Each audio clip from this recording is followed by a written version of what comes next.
الحمد لله نحمده ونستعينه ونستغفره ونؤمن به ونتوكل عليه ونعوذ بالله من شرور أنفسنا ومن سيئات أعمالنا من يهده الله فلا مضل له ومن يضلله فلا هادي له ونشهد أن لا إله إلا الله وحده لا شريك له ونشهد أن سيدنا ونبينا ومولانا محمدا عبده ورسوله وأعوذ بالله من الشيطان الرجيم بسم الله الرحمن الرحيم فقلت استغفروا ربكم إنه كان غفارا يرسل السماء عليكم مدرارا ويمددكم بأموال وبنين ويجعل لكم جنات ويجعل لكم أنهارا صدق الله العظيم. محترم بزرگوں اور دوستو، قرآن کریم میں اللہ تبارک و تعالی نے اس آیت مبارکہ کے اندر استغفار پڑھنے والے کی فضیلت کو بیان فرمایا ہے.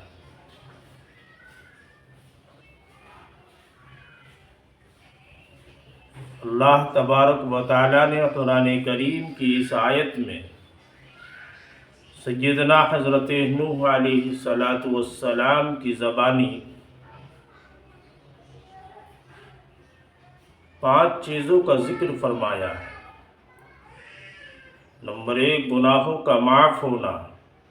نمبر 2 آسمان سے بارش کا ہونا.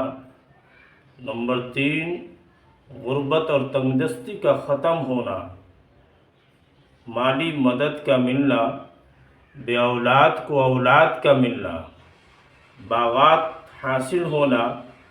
باغات کے لیے پانی اور نہروں کا جاری ہونا. حدیث شریف میں کہ جو کوئی انسان اپنے اوپر استغفار پڑھنا ضروری کر لیتا ہے تو اللہ تعالی اس کے ہر تنگی میں کشادگی پیدا فرما دیتے ہیں.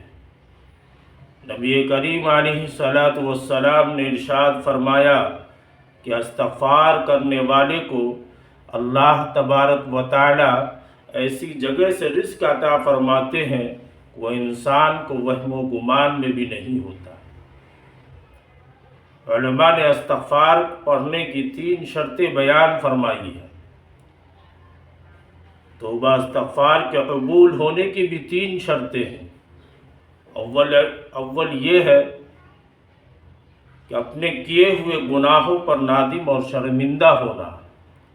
دوسرے آئندہ گناہوں کے لیے پکا اور مضبوط ارادہ کر لینا. تیسرے جس وقت توبہ استغفار کیا جائے اس وقت بھی گناہوں کو چھوڑ دینا.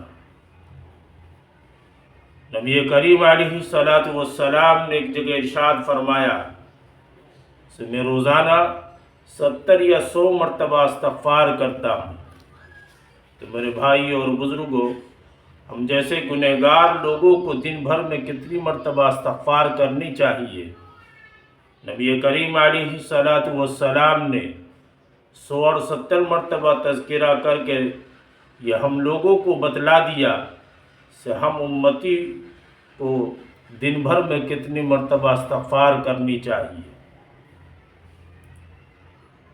وہ نبی جو پاک ہے، وہ نبی جو تمام نبیوں اور رسولوں کا سردار ہے، وہ نبی علیہ السلام روزانہ 70 مرتبہ یا 100 مرتبہ استغفار کرتے ہیں.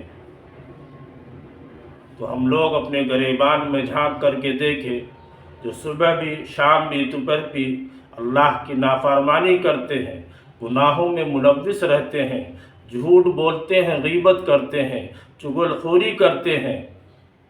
تو ایسے وقت میں ہم لوگوں کو کتنی مرتبہ استغفار کرنی چاہیے؟ استغفار کی بہت بڑی فضیلت ہے. اللہ تبارک و تعالی نے ارشاد فرمایا جو انسان کثرت کے ساتھ استغفار کرتا ہے، جو انسان کثرت کے ساتھ اس کا ورد کرتا ہے، اللہ تبارک و تعالی اس کی ہر پریشانی کو دور فرما دیتے ہیں، قرض دار ہے تو اللہ اس کے قرض کی ادائیگی کے اسباب پیدا فرما دیتے ہیں، بے اولاد ہے تو اللہ تبارک و تعالی اس کو اولاد عطا فرما دیتے ہیں۔ اس لیے ہم لوگوں کو چاہیے کہ کثرت کے ساتھ استغفار کیا کریں۔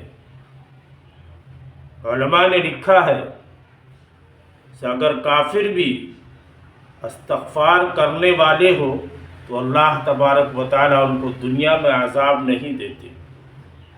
قرآن کریم میں اللہ تبارک و تعالیٰ نے جگہ ارشاد فرمایا وَمَا كَانَ اللَّهُ لِيُعَذِّبَهُمْ وَأَنْتَ فِيهِمْ وَمَا كَانَ اللَّهُ مُعَذِّبَهُمْ وَهُمْ يَسْتَغْفِرُونَ کہ اللہ تعالیٰ ان کافروں کو بھی عذاب میں گرفتار نہیں فرمائیں گے جبکہ ان کے درمیان رسول اللہ صلی اللہ علیہ وسلم کی ذات اقدس ہوگی، اور اللہ تعالیٰ ان کافروں کو بھی عذاب نہیں دیں گے جبکہ وہ کافر استغفار کرنے والے ہوں گے۔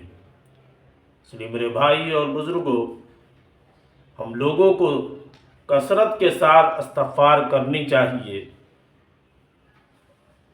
استغفار کے بہت سارے الفاظ ہیں جو انسان جس طریقے سے چاہے وہ اختیار کر سکتا ہے، اس طریقے سے پڑھ سکتا ہے۔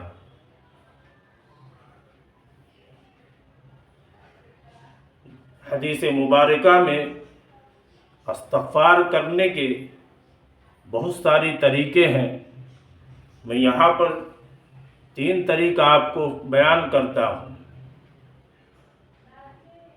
جو انسان پریشانی اور میں مبتلا ہو وہ انسان کو چاہیے کہ روزانہ کم سے کم 1200 مرتبہ استغفار کرے۔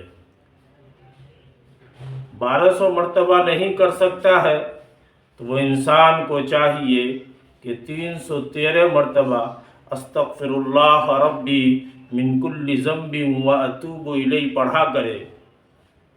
استغفار پڑھنے کے بعد اللہ تبارک و تعالیٰ سے جو بھی پریشانیاں اور مصیبتیں ہیں اللہ سے دعا کرے، اللہ تبارک و تعالیٰ اس کی برکت سے اس کی تمام پریشانیوں کو حل فرما دیتے ہیں۔ اس لیے میرے بھائی اور بزرگوں، اس زمانے کے اندر، اس فتنوں کے دور کے اندر کثرت کے ساتھ استغفار کا ورد کیا کرے۔ وآخر دعوانا ان الحمد للہ رب العالمین۔ السلام علیکم ورحمۃ اللہ وبرکاتہ۔ آخر میں آپ حضرات سے گزارش ہے کہ میرے اس چینل کو سبسکرائب بھی کریں، بیل آئیکن کو بھی دبا لیں اور اس ویڈیو کو شیئر اور کمنٹ بھی کیا کریں۔